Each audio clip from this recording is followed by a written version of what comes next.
Gwene bona esuuza sula Tukimanyi wanoba era osula Ntinda.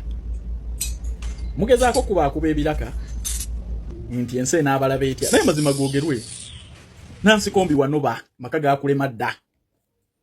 Ensonga ziva ku biiki mbushe azizo no mukulu mye muno mwatamirire enjaga agenda okundaga ebyapa byonna n'ebiwandiiko byonna ne Nansi kombi oli mukazi atali genda je kuva jazungira Nansi kombi nga ne magere wali manyago ekyo nkimanyi Nansi kombi sikuriputi zonna gwaziruka otuzimbidde omusajja naye atege nfuna nti entwala gy'otwalamu ebintu bye eyatuse n'okusitamya mukazi g'Ntinda kati mukuba biraka omusajja gye yakusanze ne mwetega n'obwo bufaananyi bwe mwakato obwa baside y'omwana mukuba biraka lwaki temwabadde makaga mu naye nga Nansi kombi lwaki otuuka ku ekyo wekasitofu lwafuna seyers n'empapula zonna eza biiki buli kimu kyonna wakyeddiza era olwana nnyo kuba obulango bwa biiki olwana nnyo kuba obulango bwa biiki kimu bibiri obulango tuli mu struggle okuba bulango kuba gwe wofunira watuukawo dda Nansi kombi ebimuli ne bwona abisuula mu kabuyonjo ffe tukimanyi wanoba omuntu eyanoba oba omulaba kwata mukatono gino emirimu gitambulirawo twetaaga abawala n'abalenzi kola mu ggwanga lya Kuwait bakola mu hoteli kuba ku namba zino wammanga noti 74 noti 6 72 68 4 oba noti 76 4 17 45 twetaaga abawala n'abalenzi kola nga ba waiter ne ba waitress ne ba cleaner mu ggwanga lya Kuwait salale ba cleaner eri milioni 1.5 salale waba waiter ne ba waitress milioni 2 bakuwaawo okusula bakulisa transport obujjanjabi mbajjukiza n'ekya vacation buli mwaka ekyo kibadde tekiriiwo contract ya myaka 2 mutambulirawo interviews zigenda mu maaso ate abakulu ba staff ba Uganda babagambye nti sente zo ziteekamu ng'omaze kulaba ku visa bakubireko twesangeyo omuntu eyanoba oba omulaba obufumbo gwe bwalema oba omulaba omuntu asula yekko oba omulaba ne bwagattagatta atya agazeeko kutulaga nti okyali n'omusajja ffenno tuba tukulaba mbu boys dormitory oyina abaana bana mu bakazi 5 naawe okyeyita boy naye omusajja akula diriyali mwimuve mu byokusaaga and the government should investigate the agenda of these people abasajja abandi badde mu associations ezibavumba okulabirira abaana be bazadde mu bakazi and you find them bakuŋŋaanya okubeera abaana mu luumu mujja kusangayo oyiro nze mbabuulira ate bwentyo bwe mbagamba omusajja akula ddi awukane maana alina abaana bana mu bakazi 5 agamba nti mulenzi era alowooleza mu bintu bya ddoomu So the government should investigate these people. When the youth like what to do, bajja kukoleramu ebyetaagoyiro. Nze mbabuulira. You find the people abali myaka egigenderedde abandi egasse to see how they can associate bakuŋŋaanya abaana be bazadde mu bakazi bayambe n'abakazi be bazaddemu they are ganging up in the one room only boys. So twice etteeka liri oba nedda. That's why nze mbagamba blankly kitalinamu makulu nkugamba. You can't find a man akirokinga myaka ana you call yourself a boy unless you are a fool. Kuba omuntu alumye ku bakazi ng'olina abaana basukka mu bakazi ab'enjawulo tetukulabangako gwe owasa n'omu. Twandibadde tulowooza nti those associations zirina okukuza mu bwongo to style up as a man. Kubanga omusajja myaka 3 tolina wadde enkoko gy'oggulira. So nokeera ku macha n'ogamba nti kati tukozeyo na association yaffe. Boys, you call yourself a boy at the age of 30, 40 with all the children you have, mboli boy. What a fool. Nzomanye bagamba kati. The government should investigate all the people banabantu balakinze what to do mukimanyi bulungi. An idle mind is a devil workshop. Tujja kuzuula oyiro mu room eza abantu bano gye banganginga. Kubanga webuuze. A serious person at 40 we itotya boy. You call others, you be in one room. There is something is interesting in my mind. But really, with children you have in different women, you've failed to grow up, you guys. Anyway, that's how I precify. When precifying, but you will find out later.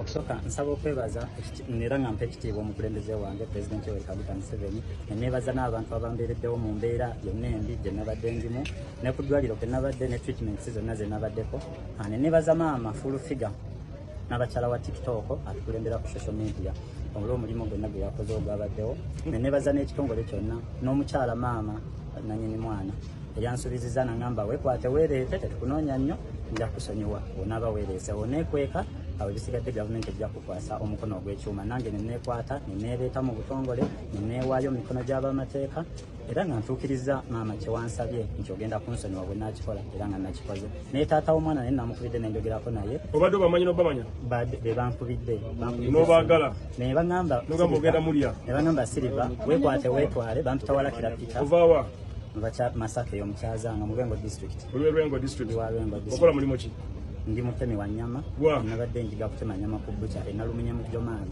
gyokolera nabadde wegombera obwana bakakwata bumeka sikwatangako mwana mukama akuwa omukisa sina n'omugwe nali nkutte omukama yeetaga mukama amanya gange nzewalakira Peter eya social media Silver Unit olina emyaka emeka ezeza 21 kati banzaala 23 oyagala okukwata omwana w'emyezi 2 omusajja gwe wamazemu amaanyi sisobola nakikola kalonda akusasire abaganda bagamba nti akakyama amamera ne bw'okagolola kamenyeka bumenyesi. Nicole is enjoying her life. Love it, hate it. Omwana Pretty Nicole bamutwala ku ssomero. Omanyi kye yakola abasomesa gwe. Pretty Nicole omanyi kye yakola abasomesa. Omusomesa abasomesa agendera Pretty Nicole yereeze. Namuga master, you wanna want donut? Abasomesa b'essomero bali bakoye Pretty Nicole. Namuga master, do you want some donut? Omwana anoonya abasajja aba muzibu. Leave Pretty Nicole to be eaten. Kati ali virgin. Nicole experience gyayina. Nammwe abakazi abali wano temugiina. Experience si myaka. Experience si myaka. Pretty Nicole ine experience mbasajja. Nammwe abakazi abakulu abali wano agibasinga. Memoza mbuyizi yanga ki. Yewe aba muto lwaki teyebalirira. Baby waba yagala kwata ku muliro leka gumwoche. Nicole ali mu mpologoma ezitali ya muddo. Bwe buyimba bwawuliriza Pretty. Anoonya mpologoma zitali ya muddo. Era we zimulaba ne zisanyuka. Temukamanya akakayimba empologoma etali ya muddo Nicole zaanoonya. She's looking for lions that don't eat grass. Era imbala wanga bano omwana moto si moto. Moto myaka naye mukulu mbirowoozo. Oyo Pretty Nicole style z'amanyi oyo ayinza okukanga bwakwambuka. Nagaga mwago ge nalaba Pretty Nicole. Oyo omwana akukka bwakwambuka. Mugamba ati anoonya mpologoma. Pretty can handle a lion. Nze nina bakwano ba Pretty Nicole. They told me things you can't believe. Bakwano ba Pretty Nicole bayogera dda. Nebaga oyo omwana abeera mu mpologoma lions.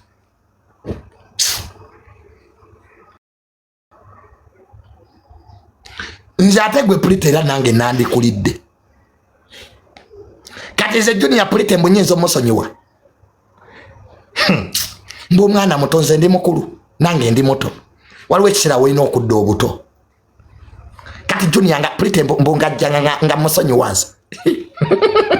Abato bali mu bibaya. If you are young, genda mu buliri webake mu kibaya. Ne oli young okola kimbakulu when you are young. Nze junior seana namulya dda. Waliwo nawe ebintu ebibeerawo. Ekyokulya Pretty Nicole ye yayonooneka dda. Oyo mwana yeetaaga oggwa ku Sudan. Mwemwe ndaabagala Pretty Nicole atereere. Yeetaaga oggwa ku Sudan nga yabala. Pretty tali biddamu. Yeetaaga oggwa ku musajja. Naakuba Pretty Nicole n'ataddamu nakutambula. That girl needs a bazooka, a serious one. Naye mudinka na Musumaali be bayinza okutuuza omwana oyo. Naye kati mwina kye mumugamba mumufunira omudinka. Those who want Pretty Nicole aterere funa Omusumaali oba omudinka yajja omutereeza amukube bulungi for 2 hours. Pretty bw'aliddamu otambula nga siyenze. Omala Pretty yeetaaga okubeerako nga takyatambula. Omudinka amusesebule atuze nniya kibaita mu Luganda kyaga nti yatuuza nniya atule wansi. Omwana omuto wakwata ku ttaala muleka agikwateko emwoki tajja kudda. Kati ebyo ebyokubuulirira Pretty Nicole tebikola. Yeetaaga n'agwa ku mudinka oba omukyoli anaakyoli bano abali ensonzi nakkubira Pretty ne tumuli ati ali mu ddwaliro 2 weeks tatambula ajja bivaamu naye kati tolina kyomugamba waliwo emyaka mubawala nga tolina kyomugamba ate kasita omuwala alozaako ku myaka egyo waliwo emyaka nga kasita omuwala alozaako okumuyimiriza kale gye myaka Pretty Nicole gyali mu gyegyo yalozaako yakomba kunva kati mbojja omuteeke mu byokubuulirira alabanga gwe amulemesa.